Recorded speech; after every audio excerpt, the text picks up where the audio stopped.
I have minutes. I have battery.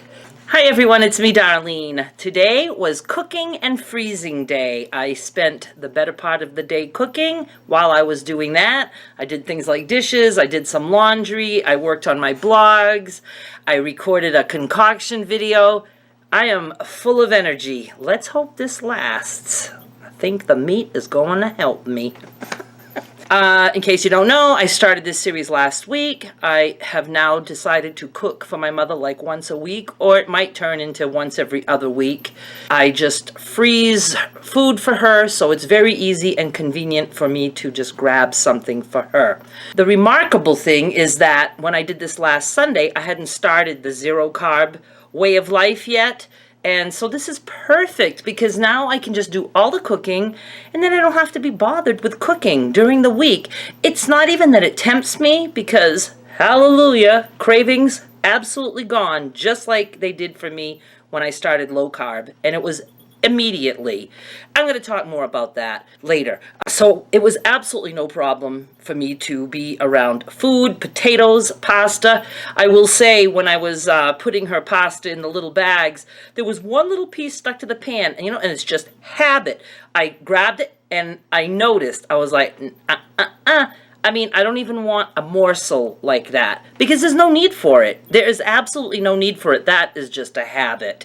So it went in the animal stuff that I throw outside for the animals. Here's what I have done. First of all, let me answer a couple questions that I got the last time I did this. Kind of surprised by how many people know very little about food. I mean, not to put anybody down, but I mean, I just grew up in a family that was all about food. Of course, there are other families that are different and people who never grew up cooking or, I was allowed to cook and experiment and do all that stuff when I was little. So it's very, I don't want to say funny, but it's almost entertaining to me when someone will say something that I'm like, what?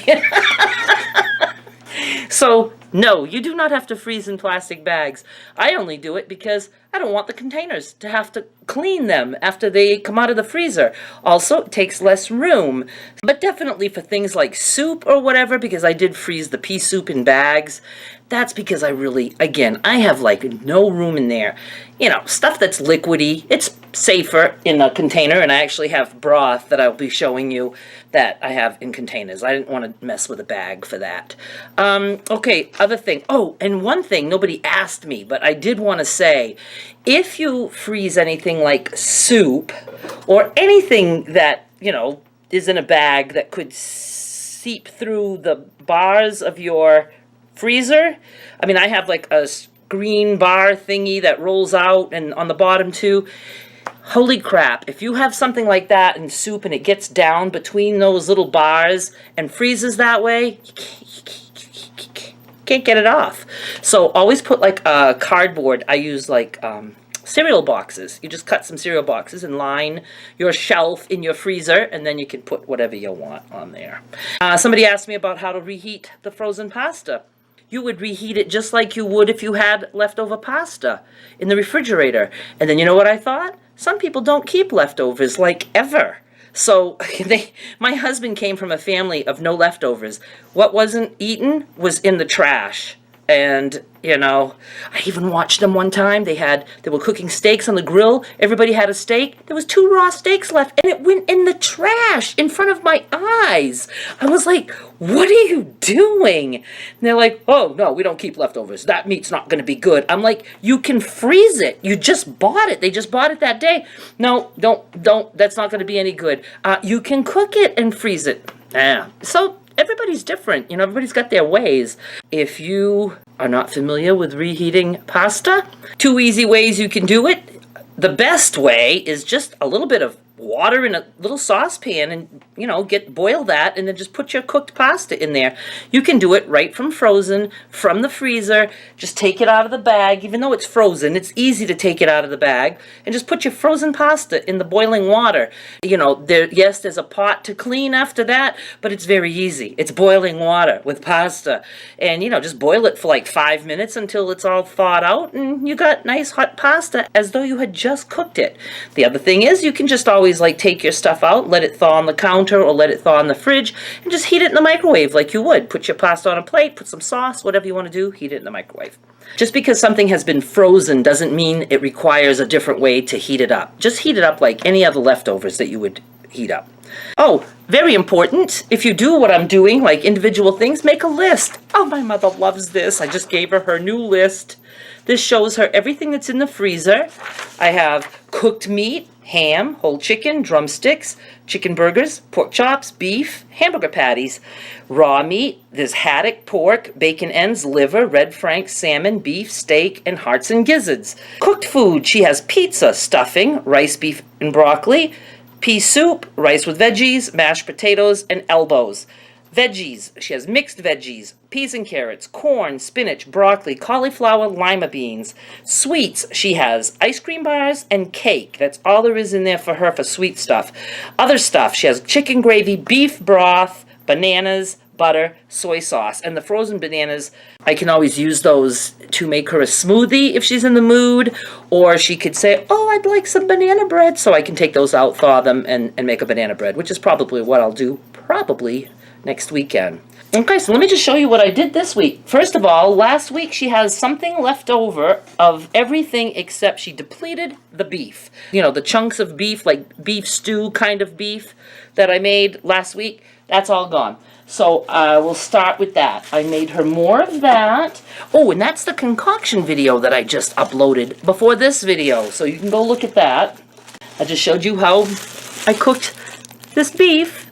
And yes, I mean, I just cook it because I freeze it like this, and then she will have that with one of the sides, or she can make a soup, or she can, you know, add potatoes and vegetables and have a stew. And then I cooked her 2 pork chops.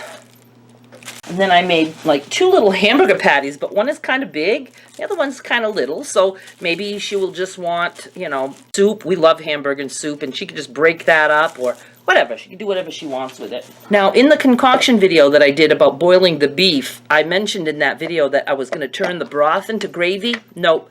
I'm just freezing the broth. I don't know if I can show you, but my mother said, oh no, please, please freeze that broth because I love beef broth for soup. So we have 2 containers. We have 2 containers like that. And as you can see, these are not like food containers, and this is dripping. I will put those on the shelf until they freeze, and then that can be tossed in a bag. I could have made like ice cubes, but it just wasn't in the mood. She has 2 bags of mashed potatoes. Mashed potatoes, when they thaw, will look watery. You heat them up and they like come back to life. These are not instant. These are actual potatoes that I cut up. And then she has 2 bags of big elbows, which are not her favorite. She likes little elbows, regular elbow macaroni. But the last time I bought during a sale, they didn't have any. And then she has 4 bags of rice with veggies. What I did is I took a box of Near East rice, but we don't generally ever use the seasonings in there. But I did open that packet of seasoning and just sprinkled a tiny little bit and just threw the rest away. It's just too salty. And she's not big on seasonings either. And then I added some mixed vegetable right at the end when it was done being cooked. So I think she's going to have enough for probably 2 weeks, because we have Thanksgiving coming up this Thursday, and why did I buy a turkey? Even though I'm eating meat, even though I love turkey, I just don't feel like cooking one. But, you know, it's because I've been cooking all day, so I'm sure I'll be okay. I mean, I'm going to have to do it because I'm not letting a turkey waste, especially when I'm eating an all-meat diet. Thank you for the feedback over this series. Many of you were like, oh, this is cool. So I appreciate that you let me know when you like something and even when you don't like something. Oh, and I wanted to cook a squash on video, but I just didn't have time. So I will be planning on cooking that. It's a buttercup squash. I will be planning on cooking that before Thanksgiving. And I will try to record that for you. Very easy the way I do it. Okay, I will talk to you guys later. Thanks so much for watching. Bye!